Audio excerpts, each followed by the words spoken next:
Okay, we'll do just a quick one right off the top here. What book were you referring to on objectives and key results? Yeah, Measure What Matters by John Doerr.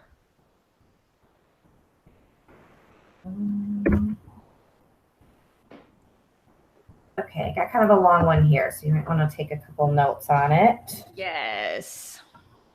Okay, this is from Jeff White, and Jeff had submitted this earlier. He just wanted to make sure that it got into class today. Okay, and a quick housekeeping there. I was going to give you that. Sorry. I went ahead into the members area, you guys, this week, right? Because we're wrapping class, and I know a lot of people will access this content after class.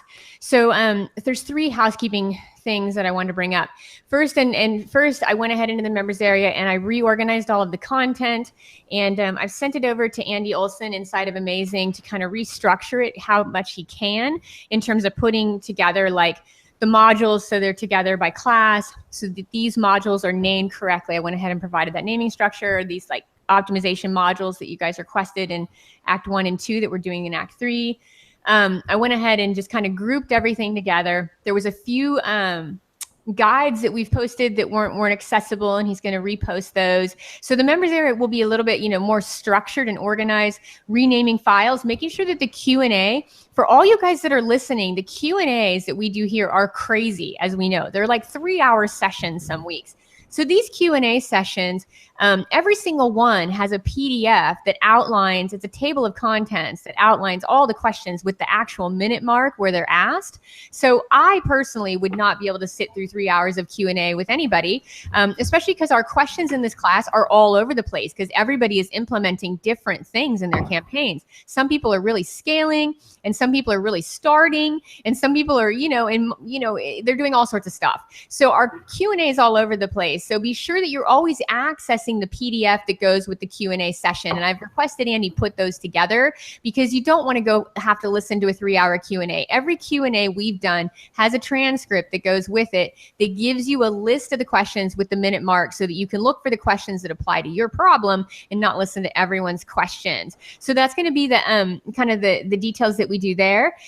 So we are going to reorganize the members area content a little bit within the structure of amazing.com. So I don't know how much changing we could do, but we've asked to move things around a little so they're more accessible. We have another session on Thursday where I'm going to be using one campaign as an example of how to go ahead and set max CPCs and reduce the ACoS on particular keywords when they're performing poorly. So that's going to be, I'm using a product called Lizitards for Thursday's session. That's my last demo. I have other products. I have 2 other products that were sent to me that I'm going to go ahead and email responses today, only because as we kind of wound into the final week, there were just some products that didn't apply to everybody, and they weren't more important than we had feedback here, like Dreamfish was waiting on this guide for quite a while. So, and I wanted to go over it live.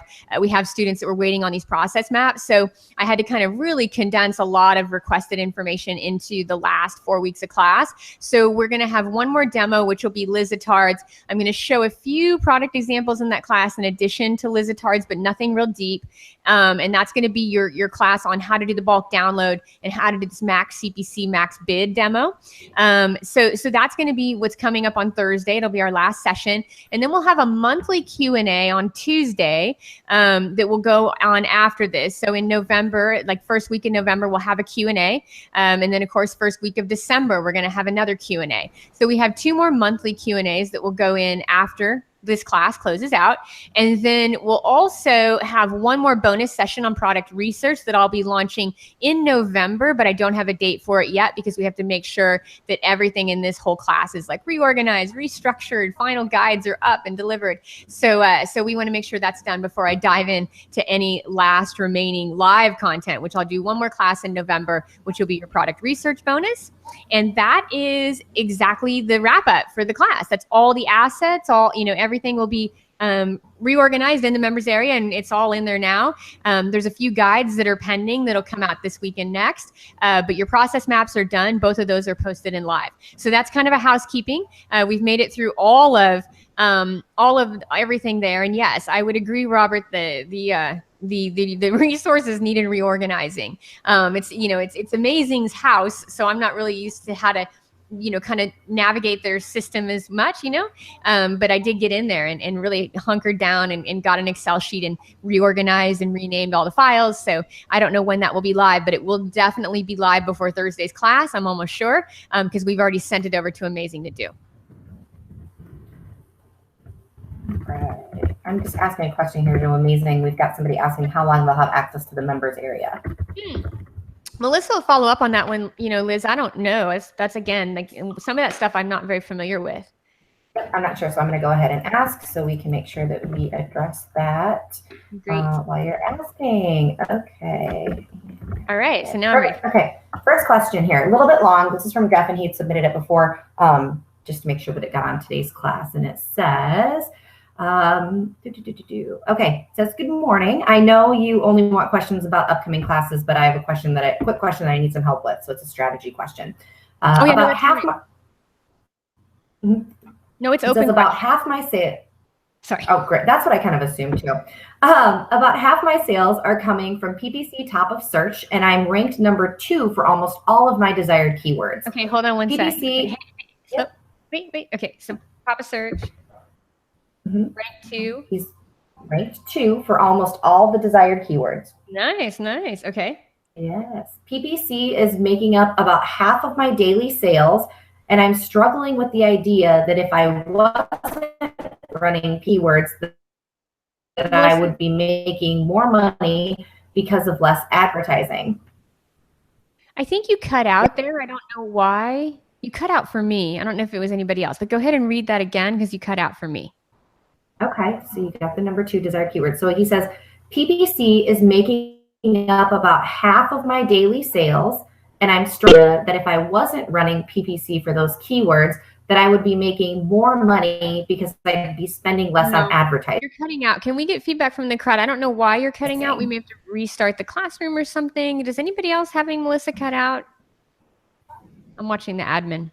We'll look for feedback here. Yeah, we tested everything earlier with yeah, I don't know why it's not coming through to me clearly. It feels like you're in a can. It sounds like you're in a can a bit. Maybe get Andy involved on that one. Oh, here, hold on a second. Let me switch headsets. It might just be that. Yeah, it was cutting out too. It was cutting out for the students as well. Okay, cool. I want to make sure.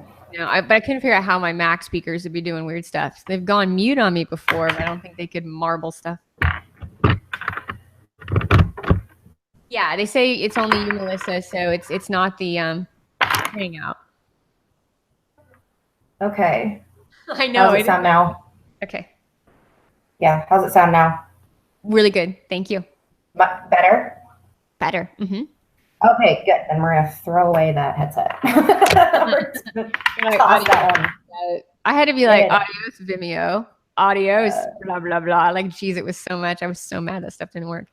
Oh, yeah. Okay. All right. So PPC is making up about half my daily sales, and I'm struggling with the idea that if I wasn't running PPC for those keywords, that I would be making more money because of less advertising. I fear I would be making the sale anyway because I'm number 2 with a very high rating compared to the number 1. And he thinks that the customers are just clicking the first thing they see on the page. The first thing they see is the sponsored ad. So he says, I hope this makes sense and you can steer me in the right direction. You're saying that he should definitely be running CPC.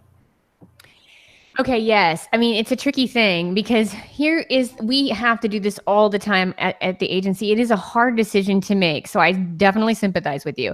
Okay, but here are your decisions you can make in that situation where you are ranked. If you weren't ranked organically, I would say you got no hope. If you're not ranked organically on page 1, you get no sales. You got to take those PPC sales at half because it'd be 0 without them. Okay, that's a different story though. You're ranked organically at the top of search. Okay, so you have organic rank and paid rank. You have a few things. Once again, we get back into this like kind of monthly optimization. This is certainly not something you could do kind of off the gate, like fast and furious and get crazy. So you have a few things that you can do here. First and foremost, you can concede headline search. So I don't know if you're running headline search, but if you have headline search and sponsored products doubled up on that keyword, the first thing I would do to reduce that kind of burden of 50 ad spend, 50 organic, I would go ahead and I would just concede my headline search banner out of necessity to make sure I push people further down the page to click on my organic listing. That would be the first thing that I did. And then the first thing I would do, and then the second thing I would do is I would start to strategically concede keywords strategically, which means look at the keywords that drive high orders, look at the keywords that drive high impressions. It's going to be very tough to concede those. I probably wouldn't, but look at which keywords you feel confident that your organic rank is strong and you're willing to concede the sponsored product spot to see what happens to your profitability. And going back down here to this quarterly analysis, be sure that you're looking at it legitimately, profit by ASIN after ad spend. You can't be negligent on any type of reporting if you're going to try this strategy, because it can totally tank your business. And pretty quickly, if you drive, all of a sudden, you're going to drop sales velocity. Whether you're getting it from ads or organic, a bunch of your sales velocity is going to drop. And then know when you concede that ad position, it's just, this is why it's not like a toaster oven. You can't set it and forget it. There's no bake it at 20 minutes for 350. There's none of that. You can't bake it at 350 for 20 minutes. Like, this is not a machine. This is an organic system, like people in relationships and business. Nothing is set in stone. It's a system, right? And everything impacts like within the system, right? So like, kind of like when you like throw that bottle of water into the ocean, it doesn't look like anything that day, but later we see like the big piles of the ocean and then the water starts rising and all kinds of crazy stuff happens, right? It's like that here, because when you concede your top position in search, your competitor will take it. So now remember, it's like a seesaw. You see how many orders are coming in on your velocity, your sales history, and it's done based on your percentage of category. Never, ever forget that. When it comes to ranking on Amazon, it's a lot based on the total pool of products. How many sessions do you get? How many sales do you get overall? So if they look at this keyword, it's keyword share, it's market share. How much percentage are you getting now? And then how much will you concede of that sales velocity? And not like you'll just concede it to outer space and the money will fall in your pocket. What will happen is you'll concede it to your next competitor. So your next competitor will then win that velocity, and how will that impact your overall visibility? You have to track those metrics like a mofo, like track them tight. And as long as you're tracking those metrics, you're going to be okay. But I would say concede keyword by keyword. I would say don't double up on, headline and sponsored. I would say look at this, and it's going to be like surgical operation here. You're going to need to concede very strategically. You're going to need to track orders. You're going to need to track gross profits. You're going to watch your numbers quickly, because if it doesn't work for you, your competitor will have gone in and taken that spot. So now you will have to bid higher to take it back, right? So you will have to kind of get into a battle with them to get it back. And then it's also going to be a really good question of what kind of velocity the competitor will get with that ad position. And if it'll impact you at all. The good news is you might concede a few keywords, concede a lot of spend, and it doesn't impact you at all negatively. Okay, Jeremiah's got the next question here. And Jeremiah says, I've got a phrase match keyword that's been driving a ton of volume in the buy group. It's by far my highest order volume keyword. However, I'm having a very hard time getting it to be profitable.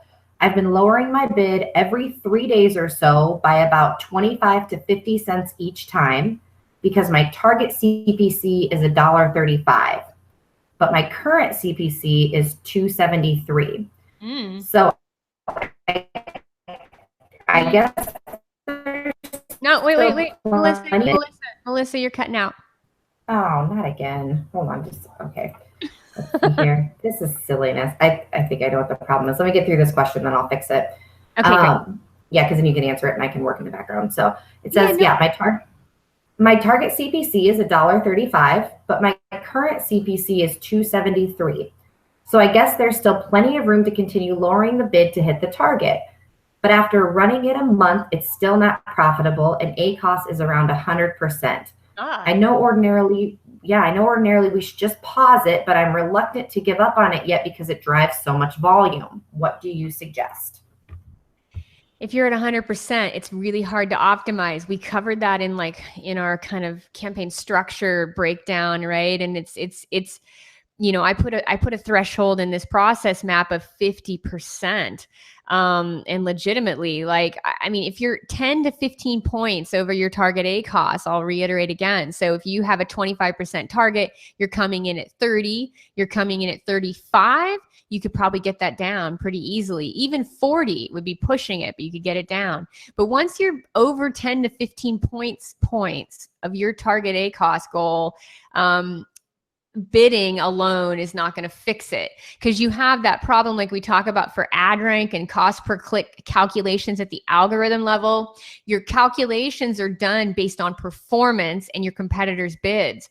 So, and it's also your sales history against the competitor's history and your campaign history against the competitor's history, you know. So as you start to put those metrics together, those are the big obstacles in advertising, is getting that cost down, because if you're not selling at the rate of the competition, then your CPC is going to be higher. And if you're not converting at the percentage you need to be converting, your ACoS is going to get crazy, like where it's at now, right? So I'm going to say that keyword's not going to work for you at 100%. It's a bummer that it's driving your orders, but there's just not much you could do with it. And we're going to give Melissa a little bit of time. How do I sound now? I think I'm back. How do I sound? You sound good now. Okay, good. I switched to a different connection, so maybe hardwired. Maybe it's just the wireless is just being kind of weird. Oh, that can happen for sure. Garbled is the right word, Lambert. Yes, garbled is definitely the right word. That was what I was hearing too. I didn't know how to say it. You sound like you were in a can, but garbled was right. Yeah. Okay. So admin's question here is, when you were explaining the process map earlier, I remember they put this question in then. So are you saying 3 to 5 sales per how many clicks? Hang on there. I got to see what that exactly means. So 3 to 5 sales for how many clicks? It came in right away. So it was the first process map you were going through. Oh, yeah. No. That's what I'm saying. There won't be any click threshold there. You're going to go straight off of orders and you're going to test 3+ orders. Clicks are wacky in Amazon. And especially because the clicks in the search term report are never... they're funny. Like whenever you're looking at a search term report, I always find like the click data is kind of funny. So go off of 3+ orders, go after orders and revenue, make your decision on orders only. And then know that as your clicks start to ramp up and your CPCs start to ramp up and your rank starts to improve, those keywords can get wonky and not perform. It's just 80-20 rule. 80% doesn't work. The 20% that does makes you a boatload of money. So with that in mind, don't be fearful of those keywords not working, but that's going to happen. So no click threshold on search term mining, just an order threshold of 3+.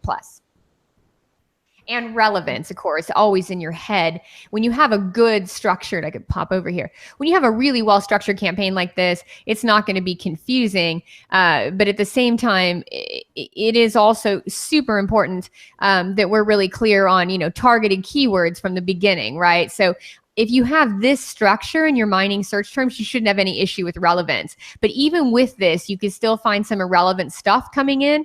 And as long as the keyword is relevant, because it could have let's say it has 3+ orders, but it's not relevant to your product, it doesn't matter what that data says. Don't put it in there. So, always you have to do your own kind of human filtering to the whole ad channel. It's a human thing. It's a sales thing. But, as long as the keyword is relevant with 3+ orders, you can move it. All right. Julie's question here is, why would you have scale, shop, and browse at the same time after the first got paused or moved into single keyword ad groups? I lost you there again. No. I sympathize. It could easily be an internet issue, and I sympathize because I had a neighborhood business internet issue the first few weeks of this class. And I didn't get it fixed until they literally took down the tower and fixed this thing, But man, I sympathize with you, but it sounds like you're having an internet cutout issue.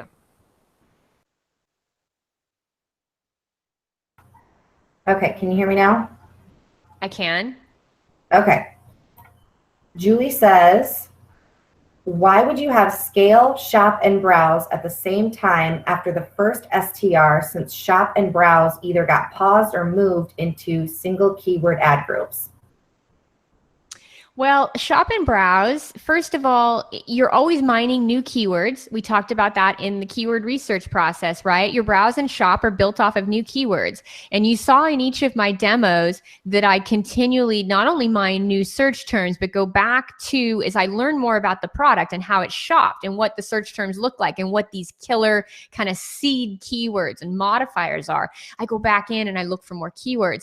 So you're kind of always going back to the keyword tools to find more, and they need to go back into their appropriate testing bed, which would be browse or shop. If it's a real general keyword, it's going to go in browse. And if it's a real kind of modified feature and benefit driven keyword, it's going to go in shop in the midtail. So you're always going to be mining new keywords into browse and shop. So with that in mind, they are still active because you're testing new stuff all the time. It's pretty rare that you're not testing new keywords or discovering kind of new things along the way. Oh, and Rob, it's good to see you here today. Did you get your process maps?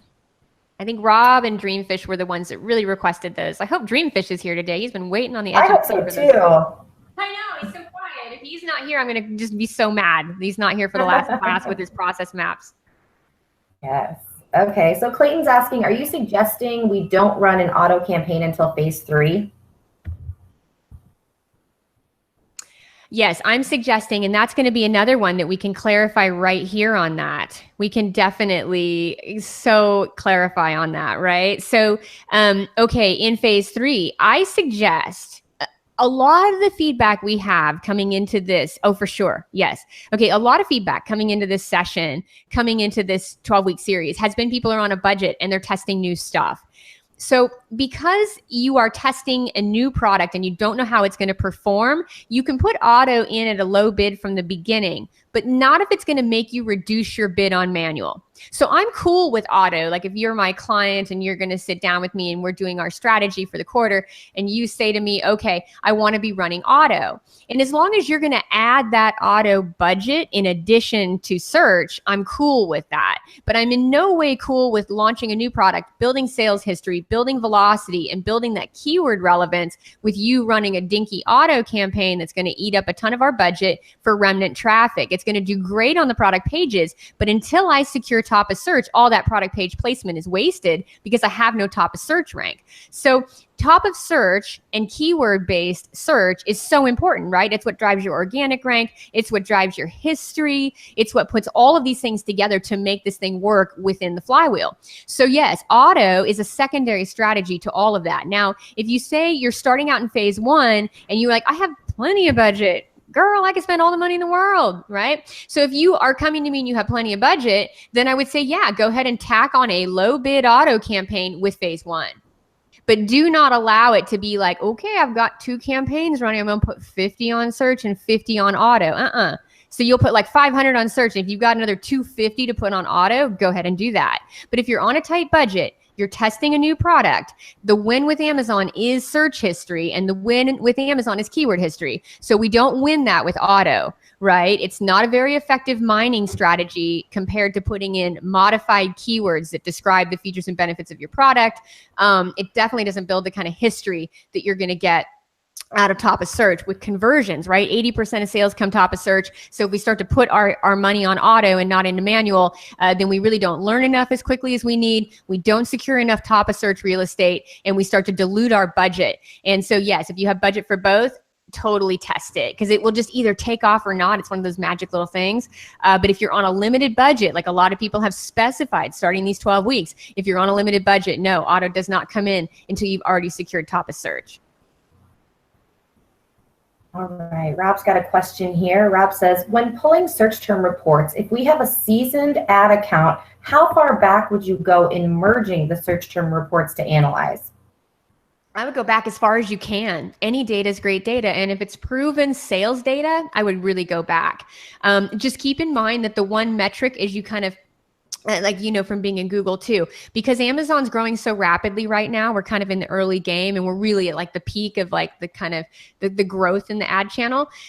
Because it's in that weird phase, you're going to find that your old search term data cost wise is not relevant because competitors were far weaker 18 months ago, 24 months ago, right? So your competitive landscape was not driving up your bids. You know how that works in search. So so the problem with that is you can look at old search term data for conversion data. You definitely want it for stuff you put into scale, but you'll need to do that 3x a week on pausing, because a lot of the keywords and search terms that looked promising, 18 months ago, 9 months ago, 24 months ago, I don't know how far back your STRs go, but all of that data, your keyword, because we know what kind of makes the calculation is your conversion rate and the CPC. So your conversion rate will stay the same, but unless you have a competitor that's now kind of going to ding that a bit, because the competitive landscape changes, and when competitors get fierce, it can drive your conversion down a bit.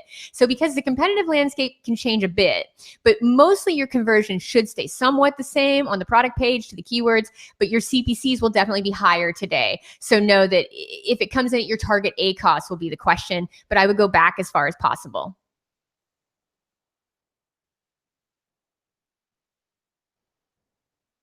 Melissa, what's happening? Melissa?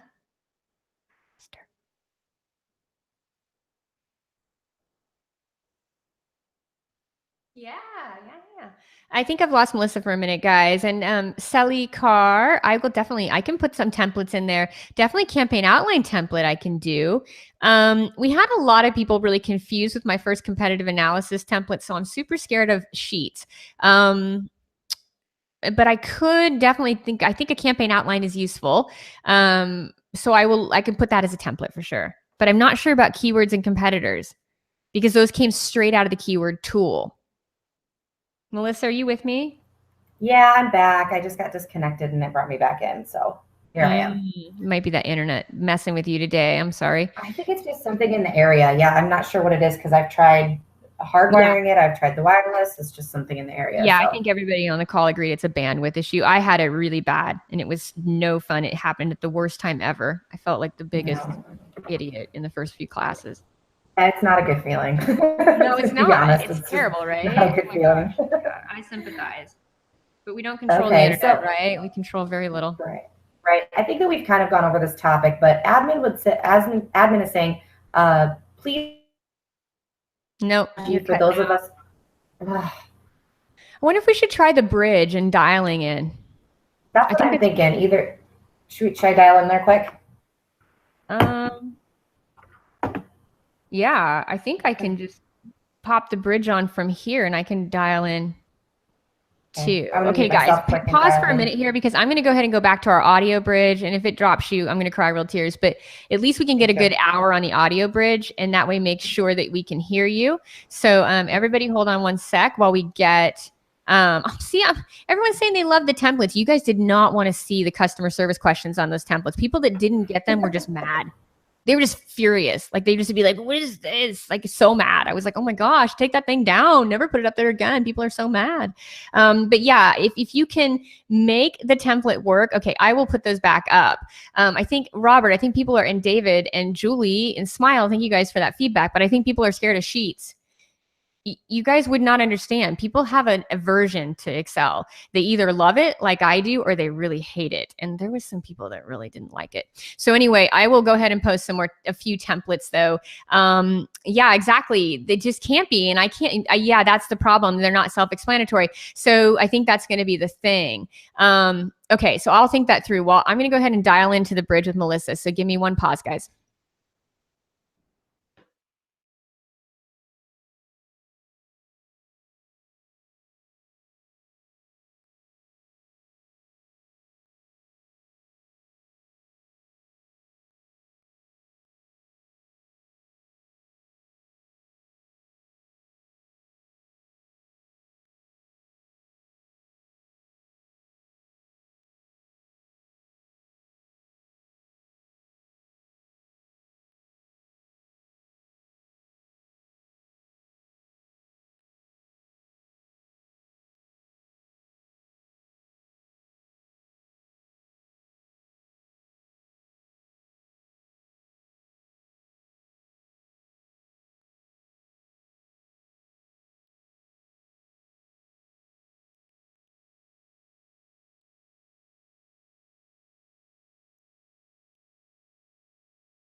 Okay, Melissa, can you hear me? I can. Okay, there you are. Can you guys hear Melissa now? You've got an echo, so you could turn your computer off. There we go. Got it. And I should mute mine too. Ha ha ha. There we go. Okay, let's come back. There's such a mixed review of the spreadsheets. I'm loving what they're putting in Oh, here. girl, I know. Let me get turned up there. All right. If we can just get a little bit of feedback, how's that sound for everybody? Yeah, is that better? It's super clear. Yeah. Okay. Back to the bridge, but the bridge has had its own little issues that we stopped using. Oh, but it good. has. Okay. Well, here we go. I know we have a clean hour on this bridge. We've been using it for training, so with our team. So let's do it. Perfect. Okay, let's see here. Get out of there. Awesome. Okay. So admin's question was, would you be able to outline the best strategy for those of us that have a very limited budget to enable us to get the best value for the money we invest? I know we've gone over that quite a few times, but are there any kind of pointers that you can give to them? You know, I just am going to say to follow these maps, like be sure that you're focused on phase one. That's where you're going to get the most bang for your buck, is getting this phase one right. And then in just doing this optimization process very diligently and making sure you're pausing 2 to 3 times a week, every time you add new keywords. And you're just going to want to be really diligent also on this decision matrix here, that when you're above target ACoS, you decrease your ad group bids to get the target ACoS. All right. And Julie's asking, during the 2 to 3 week optimization, 2 to 3 times per week optimization, do we do this with an STR or just pause the runaways with no sales in the campaign manager? Okay, go ahead and do that again, because I just turned your volume up a bit. Go ahead. Oh, yeah. During the 2 to 3 times a week optimization, do we do this with the STR or just pause the runaways with no sales in the campaign manager? Yeah, just runaways in the campaign manager. And we have a short guide that we've done with that. Again, all the guides just require me to finalize the text, kind of like these maps. So yeah, we have a guide on pausing just to clarify it for you, but it's super simple in the campaign manager. I show you the sorts in this little guide. It's like short steps, but it shows you how to do it. And no reporting. You're actually using the campaign manager. All right. Let's see here. Ping's asking, okay, so this looks like he's got a product that's a 2-pack now. So kind of a variation question here. Mm-hmm. It says, can I check on a product that started selling as a single pack 2 years ago and is now selling as a 2-pack? So it's the same product, used to sell as a single, now it's selling as a 2-pack. He's saying, do I need to reference the STR of the single pack for its search terms or keywords and apply that to the 2-pack that's selling now?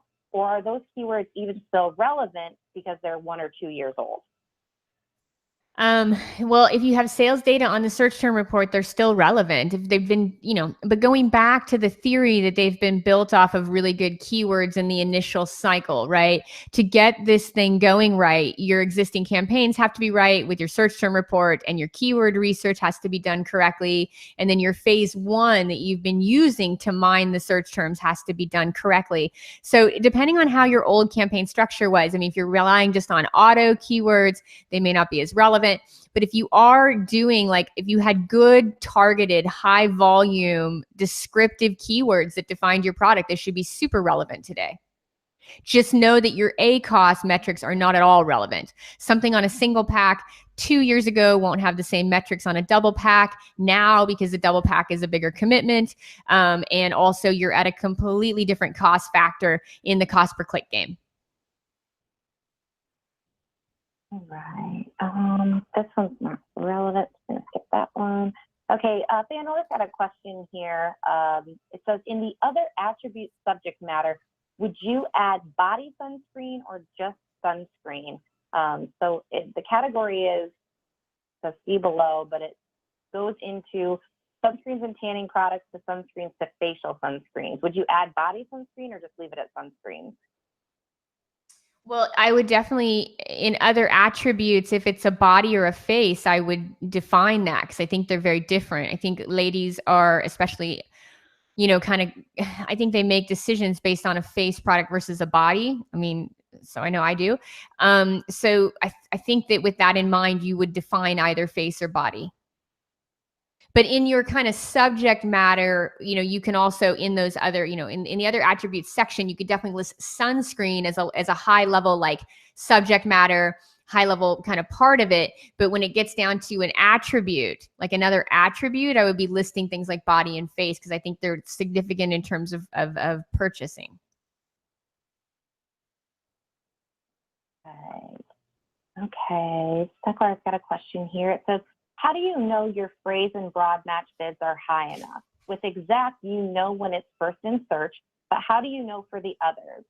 The example here is, if I see a broad match that's doing lots of sales, but the ACOS is only 15%, and it could be up to 40 to still break even, should I increase the bid, or what would you do? And how do you know you're ranking on broad and phrase?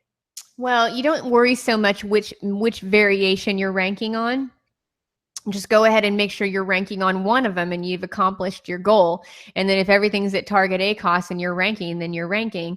So I see if you're trying to do more broad and phrase match, I mean, the nice thing is if you have an exact match in there, it's not going to stop the algorithm from matching up broad and phrase to other variations. It has nothing to do with one another, right? The only time they would compete against each other is when it's broad match on the exact match, if that makes sense. But in terms of the key to broad and phrase match, the whole game is to get the variations of keywords before and after and related keywords. So when you put broad and phrase in, those new search terms should come in regardless. And again, like you don't necessarily have to increase that bid, but when you get your search term report, just make sure that you're seeing the broad match show up in the search term report. And if you're not, you know, like you should see the keyword listed as broad match and exact match and phrase match in the search term report. You should see a significant amount of search terms matched up to broad and maybe phrase.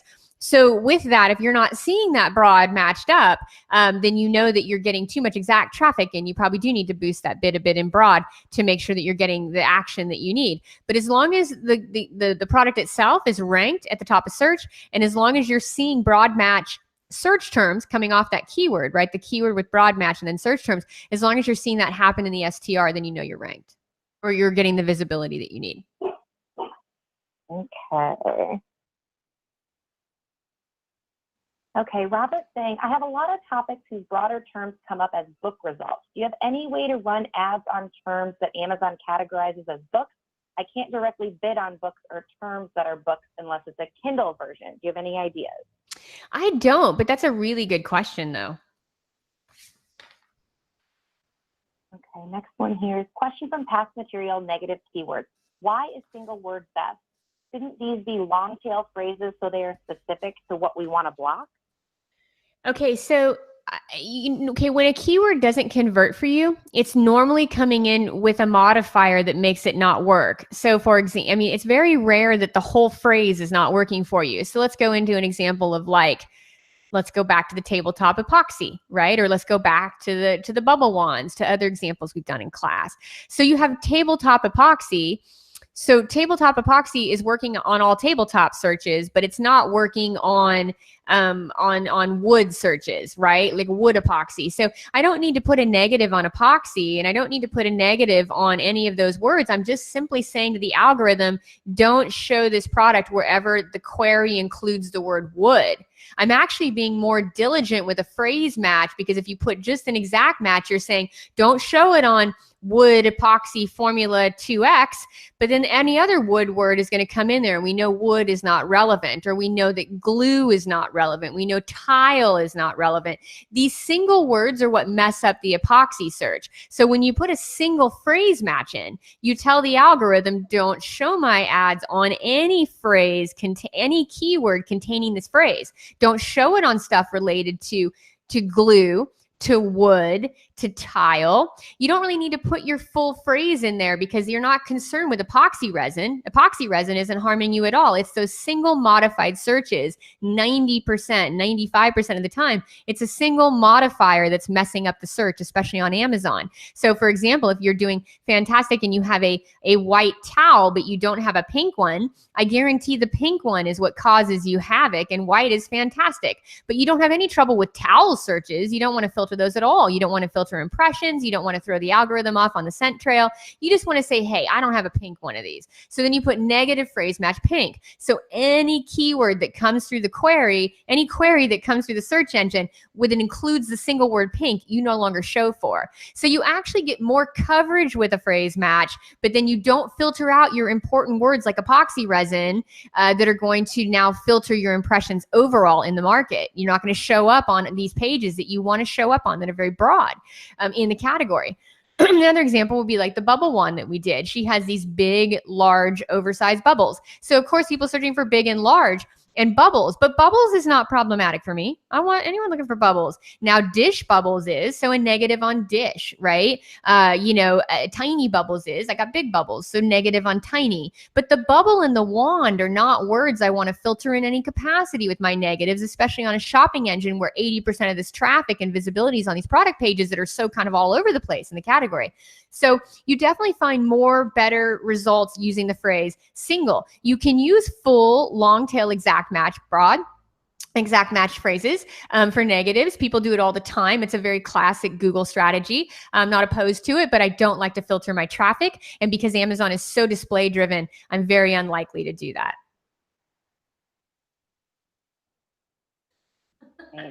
Gargalo says, my product is for outdoors. Although it sells all year, the sales are substantially higher in the summer months. Do I make any changes to my strategy to account for this? Yes. I mean, you just be really diligent on your checks and balances down here in the far right-hand, lower right-hand screen here on quarterly. You're going to be very diligent on your quarterly strategy, preparing for summer, getting that quarter correct. Not only you've got Prime Day too, right? So it's a huge quarter anyway. But you're going to make sure that you're clear on which keywords drive all your sales. You're clear on what competitors present the biggest obstacle to traffic, and you're clear on everything you're doing far ahead of summer. That's definitely the time to test new ad units. So if it's a summer game, your ad placements should be you should have new units tested in the spring and ready for summer. You should have really good objectives and key results lined out. Like, what are you trying to do? Where are you trying to grow? What are you trying to tackle? And you should have all of that lined out before you head into summer. And you definitely want to, the main thing with advertising, like where the rubber hits the road, is making sure you're super clear on your keywords and competitors, and that you have one rank on every single keyword you need to win long before the summer rush starts. Because I can tell you from last year, this year, Prime is nasty. I mean, I've been getting ready for holiday forever, but I mean, I am prepared. Prime was competitive this year. I mean, talk about bids and budgets. Like, it was next level. So we know holiday will be the same way. You got to really be prepared for your summer traffic anyway, because you cannot be trying to bid for rank, do anything new that's unproven during that high volume traffic season, because it will eat your budget up, right? So all of your tests, all of your revisions, all of your strategy needs to be really dialed in the spring, so that you are not trying to do last minute revisions or moves as people start to increase bids for Prime, because it's just icky. I have to add this little thing that made me actually laugh. I had to mute my microphone, but Robert said, I think in 90 years on my deathbed, I'll remember to use single phrase negatives and don't use Amazon bid. I know. I laughed out loud too on that. And that's why I was like, okay, people, when I emailed Amazing this one, like, people, we have got to put these Q&A transcripts next to the Q&A. No human being can listen to 3 hours of this. It's so many questions. When we first got questions, I had a heart attack. When I saw the list, I was like, oh my gosh, there's so many questions. So yes, I agree. Robert, that's funny. Yes, Smile. Q4. Yes. Like, oh boy. Oh boy. There it goes again. And Smile. Yes. Q4.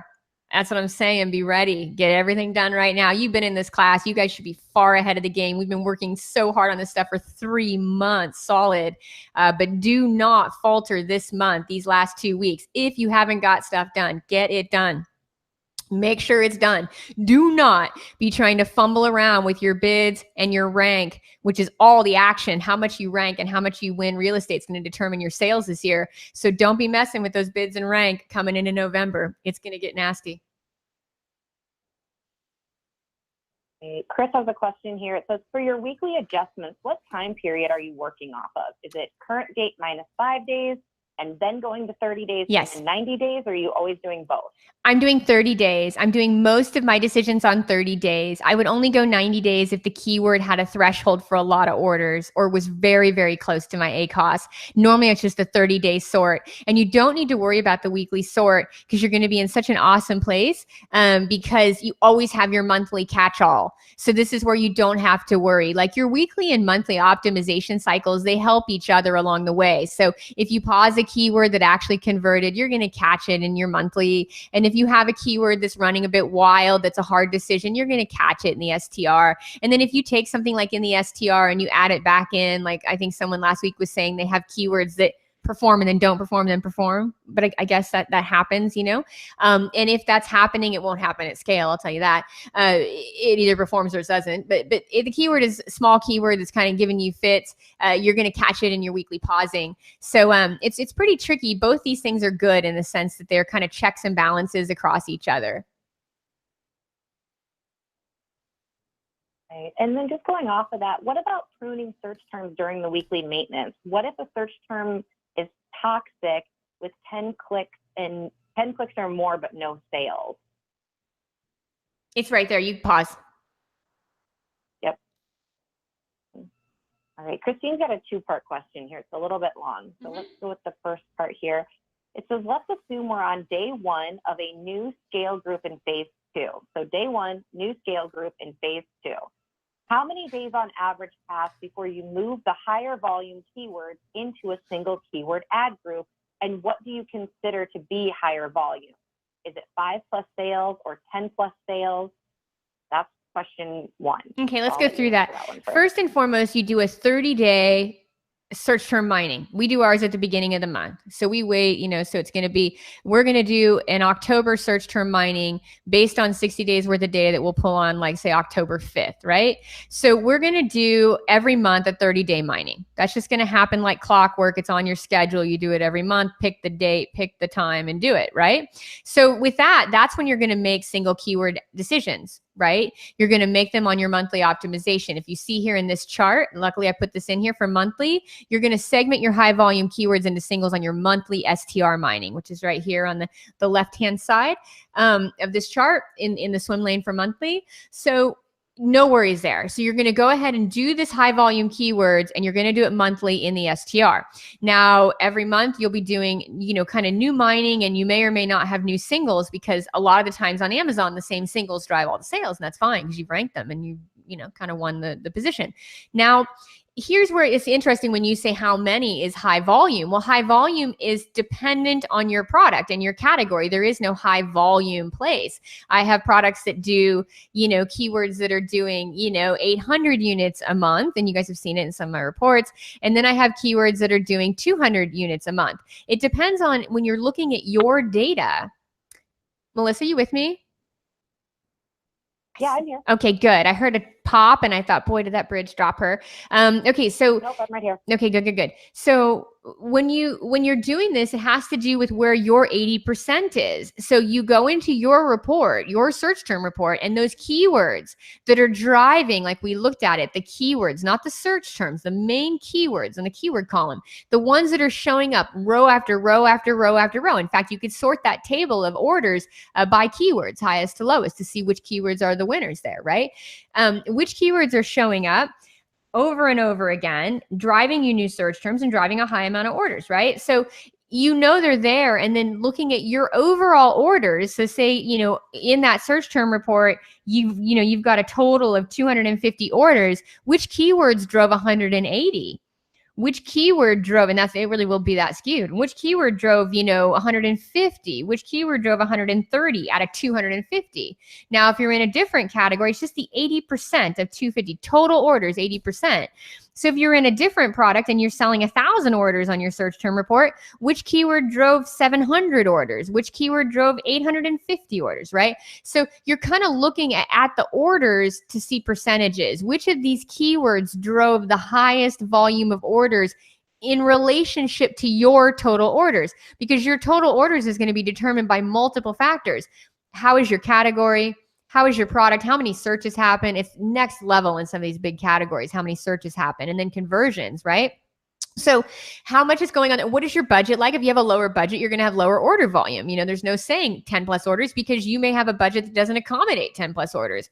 What is your budget? What are your CPCs? What's your bid for rank strategy? It depends on how much velocity you've got, and it depends on how much potential sales there are and how much your budget is uncapped. All those details are going to impact your total orders. So you need to look at it in relation to your total orders on that STR keyword wise.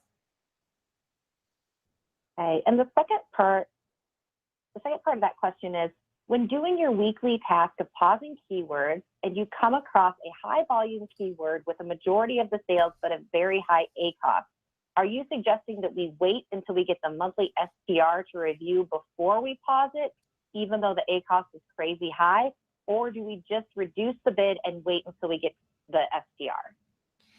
Yeah, that's going to be another one. So there should be a qualifier in there, which should be one thing, which is high order volume. But if your ACoS is crazy, you're talking 100%. If you have really high ACoS, you're going to need to pause it regardless of order volume and start to do something with it. I'm talking like a high order volume that's within, it wouldn't have really got there though. You know what I mean? If it has high orders and it's crazy ACoS, it probably wouldn't have made it through the original, the initial cuts. It would be gone already. But if you have a keyword that's made it through the cuts, because see, that's what would be interesting to me. And I guess this is why I'm kind of unknown to this to me, it would be strange that a keyword got to scale with a crazy ACoS, because within these metrics that I'm showing you here, keywords that hit these numbers are already paused, right? So when my keywords hit the 50% ACoS, by the time they get to, a few orders, I'm shutting them down because they don't work. So I don't really have an example of having a keyword, unless it starts to skew later, which does happen all the time, on the ACoS, that only has, that if you have a high order keyword with a high ACoS and it's crazy ACoS, like more than 10 to 15 points above your target, you're going to need to immediately do something with that keyword because it's kind of messed up. You know what I mean? Like it probably doesn't belong where it's at. Okay, Smile's got a question here. It says, I've got one keyword that is making sales. If I lower the bid, I get less impressions and less clicks. But if I increase the bid, the ACoS is going up as well. What do you suggest I do with the keyword to increase sales, provided that the listing has been optimized, the price is competitive, and the pictures are good? Nothing you can do there because the CPC and your profit margins obviously aren't working if it continues to get into the high ACoS threshold when you bid for rank. That's just the key here. When you go over to the right-hand side of this weekly optimization chart, you can really see here that when you rank your keywords, you just take one of two paths. You can bid for rank, or you can just decrease the ad group bid to lower ACoS. When you decrease the ad group bid, it's the opposite of bid for rank, and it has the opposite effect. There's not much traffic, right? Because you are paying the market CPC price that Amazon requires to buy the traffic, and you're paying it competitively in the marketplace based on sales. So those metrics are not in your control. And so at some point you may find certain keywords just have to be decreased to get your ACoS right, and they're just not going to scale or rank. Okay, Vicky's got the next question here. And Vicky's saying, I tried to work on the tactic to have a launch in #1 ads within a couple of hours. However, this took me almost 1 week of making adjustments around 3 times a day. Mm-hmm. I've selected five keywords to work on for this specific product. Could you please share in more detail how do you do? Oh, that doesn't make sense. I'm sorry, the grammar doesn't make sense. How do you have your ads as #1 in merely a couple of hours? No, we don't talk about that. If you go back to the bid for rank module, if you go back to bid for rank, there is a whole little section of it up in the free training resources. You do not do it within a few hours. It should take you days. It should take the process that you just outlined, incrementally increasing your bid several times a day, checking rank several times a day. It's definitely a manual process that should take you several days to get it won if you're if you're increasing your bids incrementally. There's no getting rank within a few hours. You can make one bid adjustment within a few hours, and one bid adjustment is not going to rank. Okay, so Robert's got the next question here. He says, Recently, an Amazon Basics product I compete against became the bestseller in my category. Since they got the bestseller tag on their product, they have taken over top of search keywords that aren't really strong terms for their product. Do you believe this is just a short-term push or strategy by Amazon for a period till the algorithm notices they don't convert for all the terms they are targeting, or should I expect them to sit on these keywords?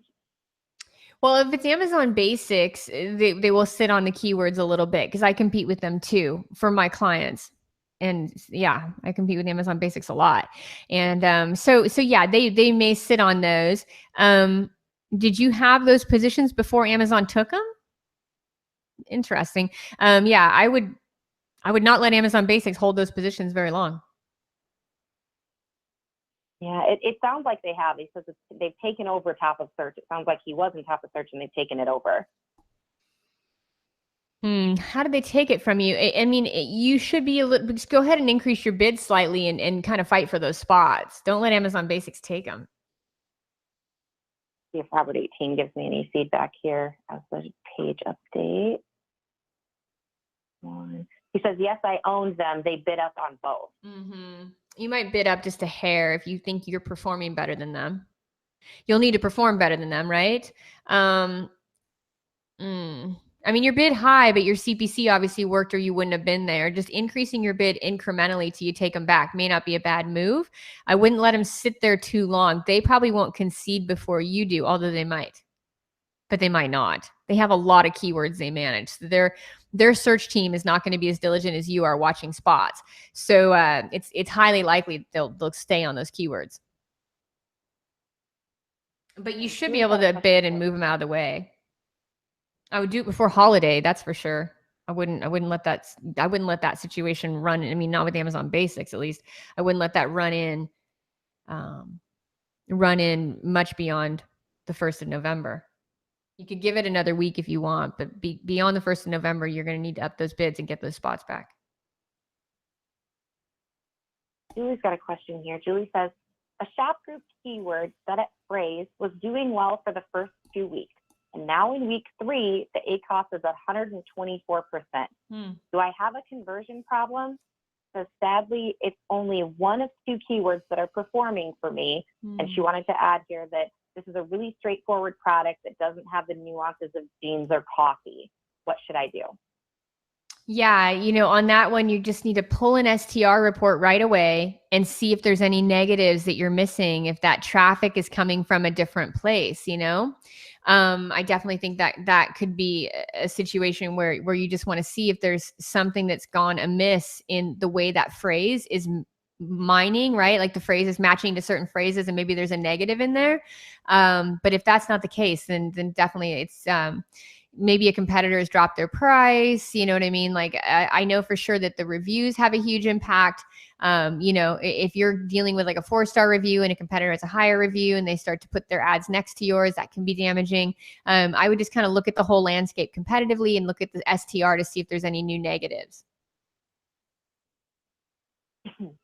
All right. M. Weber's got a question here. It says, in subject matters and intended use, do I only put in the Amazon category that might work or what the product is all about? Subject matter, intended use. You go back through those category keywords like I showed you guys in the last session or the recorded one from last Thursday. You go ahead and you look for your intended use would be really about like the high level category. So for example, the epoxies intended use would be like home improvement and tools and industrial. So kind of look at your high level categories for intended use. The intended use is how Amazon intends it to be used. And I find intended use is normally somewhere in the category drill down. You know what I mean? Like if it's women's jeans, it could be women's jeans and pants. That would be the intended use, women's jeans, pants. So kind of look at those on the back end. Again, organic, you can get as broad as you need to get because you're not bidding on those keywords. You can't bid on broad keywords in advertising, not ever, any day. But in the organic, you could be as broad as you can get if it's relevant. And I consider category type keyword classifications very relevant. They work very well in those other attributes. So if I were looking at that one, it would just be looking at the category names and using those. Okay, Peggy's got the next question. Peggy says, when starting a new campaign, how long do I wait until I look to increase the bid to get to the top of page 1? Can I do this after 1 day and it shows that I'm only at the bottom of page 1? So going back to that, you can increase, and definitely go back to the free training when I talked about bidding for rank. It's a really nice guide on that, just so you have it in the videos, in the first 3 videos that I did opening this class. Increasing your bids, do it throughout the day, no more than like 3 times in a single day. Give it several hours in between bid adjustments and see if you rank, and then wait till the next morning and look at it again. But it could take several days to rank, and you could be increasing your bid very incrementally, several times a day and over several days to get it.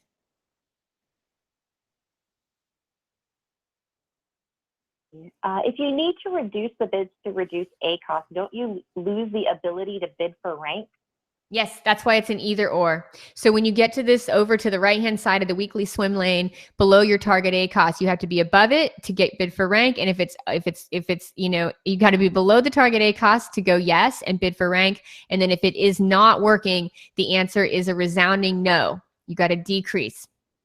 You can't rank. It's just not going to work within your cost metrics, because your cost metrics are not determined by advertising. Your cost metrics are determined by the product page conversion rates, the competitors in the market, cost on on that keyword and the CPC, and then also just it's dependent on these different factors.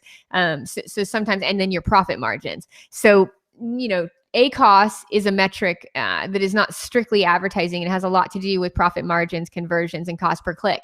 So with those 3 factors factored in, you can't always bid for rank. As soon as you see the ACOS go south, and when I say south, I mean 10 to 15 points above your target ACOS.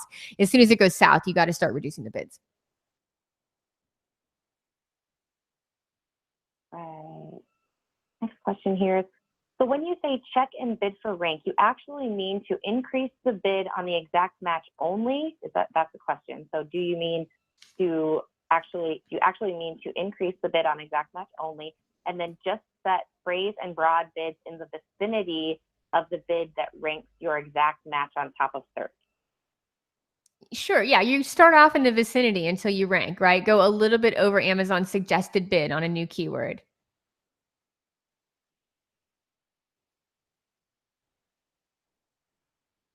I think there's this confusion with Rob's question here. I'm going to read it one more time and see.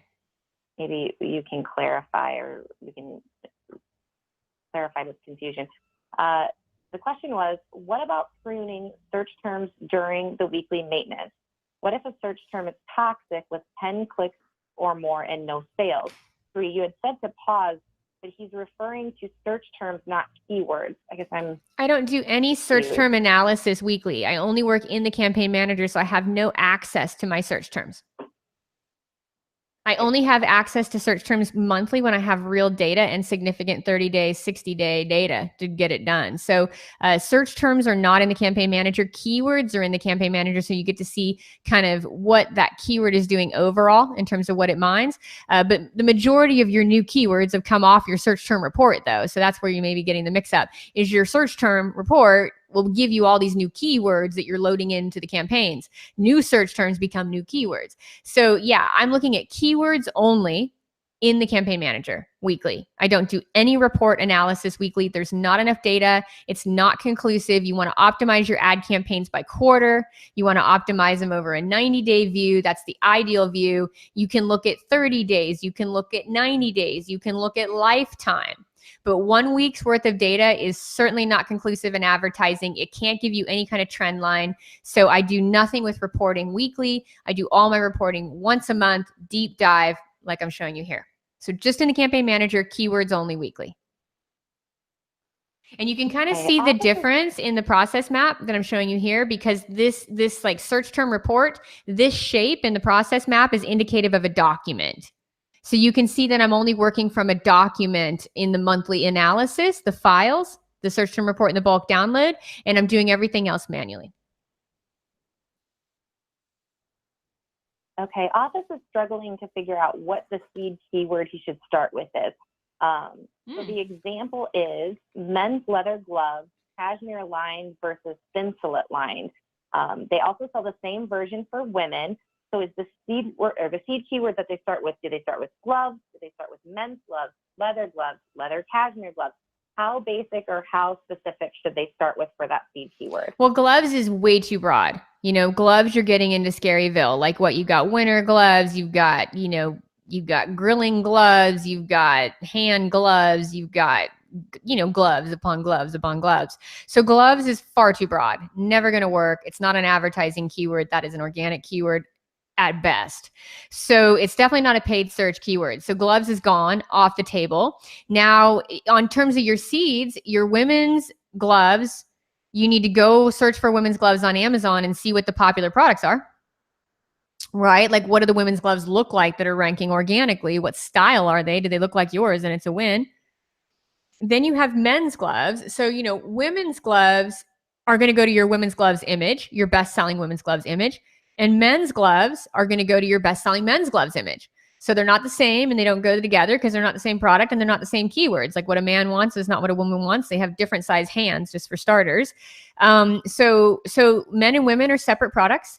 And then from there, you would drill down further into leather gloves. Like you would show your leather glove styling. And if it's an insulated glove, show your insulated gloves. At that point, you start to look for the modifiers and match them up to the glove style that matches the features and benefits. Not all gloves are the same. And then you need to kind of go and look for those seed keywords like leather and insulated on Amazon.com physically. Go to search it yourself and see what kind of products are ranking. Go to the bestseller rank and see what they look like. That gives you an indicator of what's selling for that keyword. You have to have something similar to sell for the same keyword.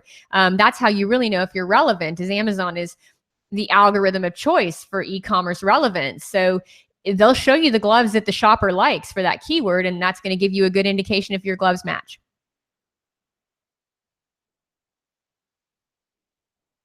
All right. Here, Rob's got a question here. Says, I've always used negative exact match for toxic search terms not performing at the ad group level for the last year. Is this something I need to alter somehow? I'm confused on this. Isn't it possible to have a search term phrase that will just not work, but not have any single word that you can negative phrase match as they're all relevant? You could try that. You may have that situation. Every product and every search is different. The only thing I would say, if you were troubleshooting that, so do it. You already have done it. You don't want to change it, don't change it. Seriously. I mean, there's a million ways to do anything, right? You know what I mean? Like we all get up each day and we all have our own quirky ways of doing everything, right? So there's a million ways to do anything, and there's a million, you know, there's not a million ways to get to the same goal that I get to, but there's a million ways to run an advertising campaign, right? I have a very specific goal, specific results, and I'm going in a different direction, which is scale. So since scale is always my objective, right? I inform all my decisions. That's my specialty, is scaling competitive markets. So what I'm really good at is scaling things to high volume, really high volume, and I'm really good at cutting through competitors. That's just what I do. So every decision of mine is informed through that lens. So based on that, as we talked about earlier, I'm going to laugh because someone in the class, we had a joke about this already earlier about these negative phrases. Based on that decision of, oh, never filter traffic. Oh, never filter opportunity. Oh, I must be so competitive. I'm fearful of ever cutting down my impressions, because I want to be everywhere. Like Pac-Man, I'm going to gobble up the whole market. I'm not even nice. I want everything, right? Like I don't even share well. I'm like a toddler when I'm playing in the ad game. So like you get nothing, I get it all, right? That's how I'm playing. So like, I don't want to concede any impressions. So I am not going to do what you just discussed. But that does not mean it doesn't work. It just isn't going to work within my higher level lens of not filtering my traffic. So that would be my first answer, is keep doing it. If it works, you can keep doing it. There's a million different ways to do it, right? And then the other thing that I would say there, though, is if you had to troubleshoot this, is does that ad group get a lot of traffic? Right? Does that ad group scale accordingly where you're happy with the impressions and you're ranked top of search and you're seeing visibility on product pages? Are you getting the kind of visibility across the market, across the category, across search that you're trying to achieve? And then if you were troubleshooting to me and saying, man, this ad group, this campaign, I'm not getting the traffic I want. I'm not ranking. I'm not showing up. I'm not getting the kind of impressions or sales. I would say, oh, get rid of some of those long tail negatives and see if you can get some impression share back. So that would be my troubleshoot. But if you're happy with the results and you're seeing a tremendous amount of traffic and it's not filtering your traffic, then there's no harm in it. And if you have the kind of keywords where your search terms come in sometimes and there's not just one word that messes it up, then you can run with that. Every product's different. And Rob said we did answer his question, so great. I'm so glad that that Nice. clarified and understood. Okay. Do you know? That's awesome. He put down the timestamp, Rob. That's hysterical. Oh, we did. Yeah. Rob understands. I know. And do you know how mad I am? Things. I'm going to say again, I'm mad that Dreamfish is not here today. He has one of these process maps. Oh, Oh my gosh. I'm going to have to email him too. I'm going to find his email address. He better be tuned in. These darn maps. Rob was there. yeah, for sure. Okay. Okay. So do you know of a good source to keep track of Amazon algorithm and strategy changes? Just everywhere. You know what I mean? Like there's no one source. That's another thing. It's another thing, you guys. I think I'm pretty excited. Is I've always really avoided the idea of doing a podcast. I'm super a technician and an introvert. You guys wouldn't know it being in class together because I'm used to all you guys. But as you saw from the early days of class, I'm not exactly the most outgoing person in the world. And if you've seen my social media presence, you know it's non-existent. So I tend to be a bit of an introvert and more of a technician and say this like outgoing person. But I have lately been kind of throwing around the idea of doing a podcast on traffic because I do think there's some things people aren't addressing. And, you know, that would be just one of those things, you know what I mean? Like kind of coming in. And Melissa, read that question again because I feel like I went off topic there. Sorry. Oh, that's okay. It just says, do you know of a good source to keep track of Amazon algorithm and strategy changes? Okay, I had you read again because that's off topic. So I've been thinking a lot about that. And in terms of strategy, I read everything. And if I were you, I would watch what I'm trying to get at here is I would watch all different sources, not just mine. So I think that the best information in both business and advertising is always from various sources. And I think you find the best information in places where people don't agree. Now, I, of course, can be fairly aggressive, so disagreeing with me can be a bit of a tedious process. But at the same time, I value disagreements far more than agreements because I think when you get people with conflicting views, you get a better idea of strategy. So for me, I would look at all sources. You know, I would love to say to you, follow everything I do. I'm at the lead of advertising strategy. And I am, but I would also be likely to say, but there's a lot of other guys out there that are doing cool ad stuff too. And I would, again, I've kind of thrown around the idea of a podcast because I'd love to get more brainstorm sessions going, but not because I really think that you get best content. Like I wouldn't go to one place. There's my answer. Don't go to one place. Find several experts that you like parts of their strategy and they resonate with you. People that not only get results, but you really kind of dig what they do and why they do it, a strategy behind it, and follow them. Don't ever just follow one person. I think in that case, because there's so many new things coming out all the time, I think you're going to be advantageous to maybe follow maybe 3 to 5 sources on strategy, and any of the popular kind of podcasts or Facebook groups or software developers. Software guys are always right on the cutting edge of strategy. I'm a huge fan of Seller Labs. I follow them. Huge fan of Helium 10. I follow Manny's stuff. Huge fan of Kevin King. I follow his stuff. I think that you can just kind of follow, but I would definitely, even with me being someone that lives and breathes, as you guys know, advertising day in and day out and have for 15 years, I would not just listen to me. I would bring diverse opinions to the table. All right. And I did want to let you guys know that I did find out from Amazing, and I will quote it right here, that it says, current members get access to the current Showdown training for life.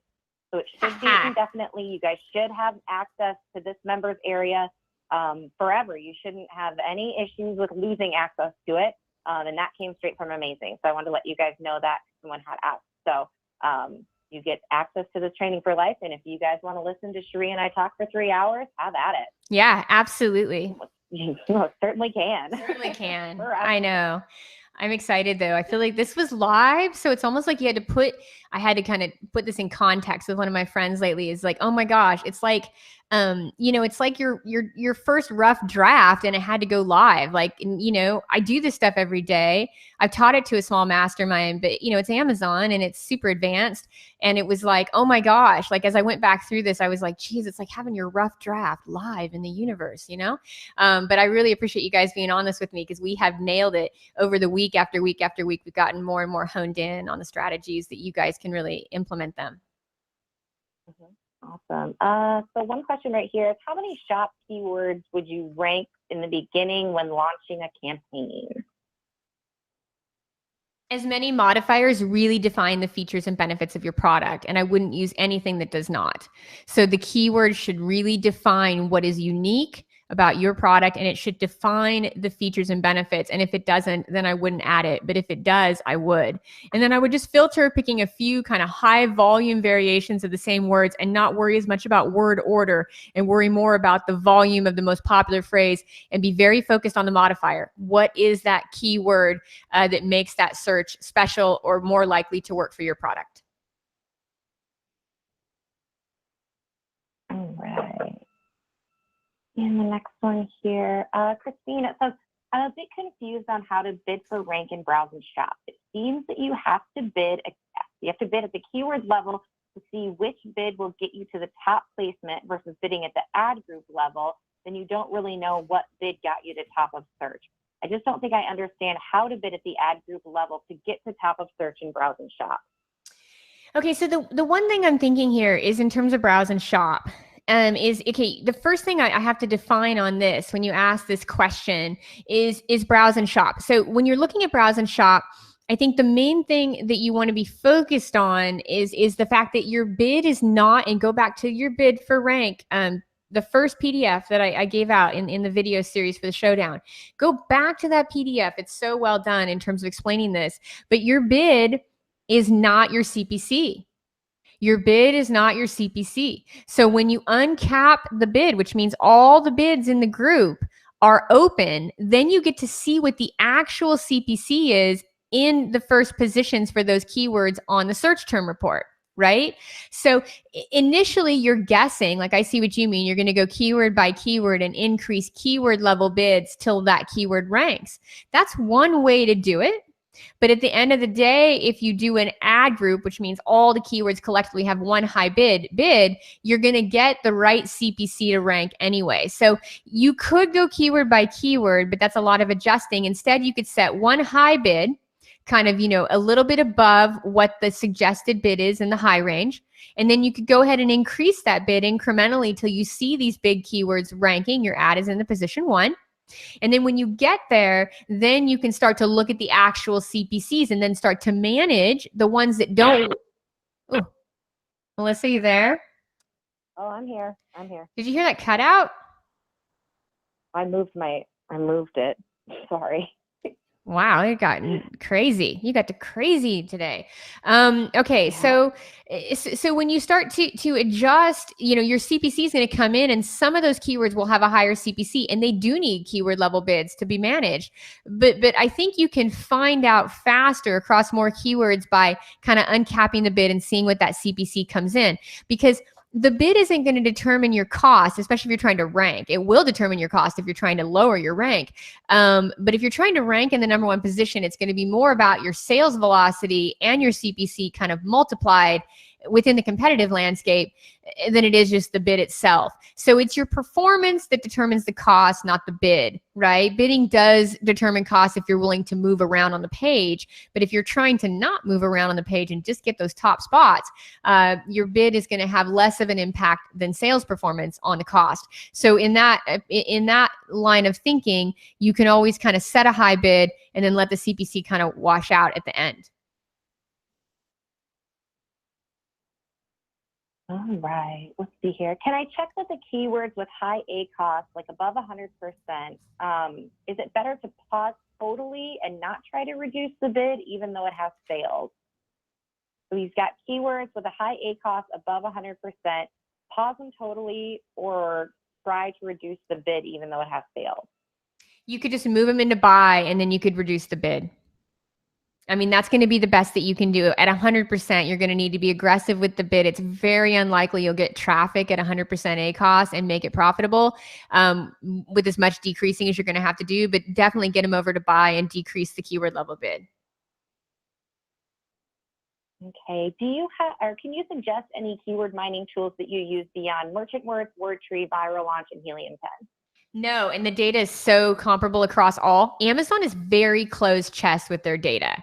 Everybody knows that. You guys are sellers, you know it. Amazon does not give up data. So you're seeing the same data across all those tools because that's all Amazon releases. So it's not like Google where you have like the Google Keyword Planner and then you can go to some super high level advanced tools. You know what I mean? You got Moz in the Google space. You've got SEMrush in the Google space. You've got SpyFu in the Google space. You've got keyword tools that are pulling massive amounts of data because there's organic and paid data and it's all available. You don't get this in Amazon. You know nothing about the organic stream. You know nothing about analytics on the pages. You know, you don't get to pull like some tools like SpyFu now pull analytics data, right? So like there's so many various places to get Google data that there's a lot of Google tools. Amazon is so close chest with their data that, you know, one keyword tool to the next, they're not that different.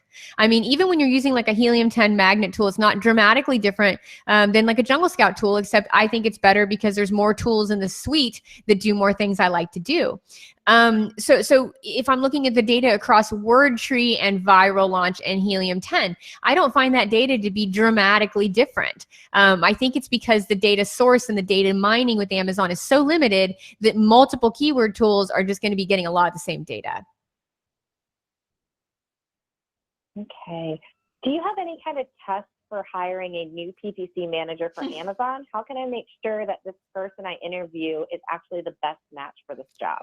Okay, my suggestions on that is one, have a series of questions that you ask them, and two, be sure that you have a test period. That would be my biggest takeaway, is that you never hire someone on the spot in a gig, and you make sure that if they're going to be managing your PPC, that you have a solid test period outlined. So you have, 4 weeks, 6 weeks, 8 weeks, whatever it takes, probably 8 weeks of just testing to see what they can do. So it's a moderate investment on your end and a moderate investment on their end, and you see how well they perform. You see what they do and be looking for strategy. It doesn't really matter if they have dramatic Amazon skills as much as they have dramatic both strategy skills and just overall digital skills. But you definitely want to be focused on someone that has an understanding of e-commerce, someone that understands the Amazon platform. Those would be basic questions. But then more importantly, you really want to be focused on the test period, because I can tell you right now, no matter how good people interview for any position, that does not mean they can actually sink or swim in your particular environment, right? Especially the case over here. So you're going to find that just because someone interviews well, there's no it's like back to our campaigns. We could build these killer campaigns off great keywords, but we don't know anything till we see a search term report. And then all of it is not what we expected, right? So with people, it's the same way. I would suggest that in your hiring, you have a test period and you're really strict on the test period so that you don't overcommit to a person that doesn't have the skills. And then just make sure that you're also very good and very diligent about showing them the system, providing them with this training, giving them all the resources, and thinking through ahead kind of what those key objectives are, so that you know what you need them to accomplish within a certain period of time. So those would be my suggestions. And I think the test period is the most important. Okay, I think that's everybody for today. That's all the questions I've got. Oh my gosh, you guys, such great feedback. And it's so good to see everybody today. And then we'll be out again on Thursday with another session. We're going to be doing some capping, max bid, max CPC kind of bid management, moving stuff to buy, using the bulk download file, kind of the last demo section of our optimization. We've gone ahead and kind of demoed everything within this series. And I'm going to go ahead and demo the bulk download. And thank you guys so much for having another awesome Q&A session. Great questions. So many, just you guys are implementing so well. It's so impressive. It's been awesome doing the demo campaigns and seeing all the results. So I will see you on Thursday. Until next time.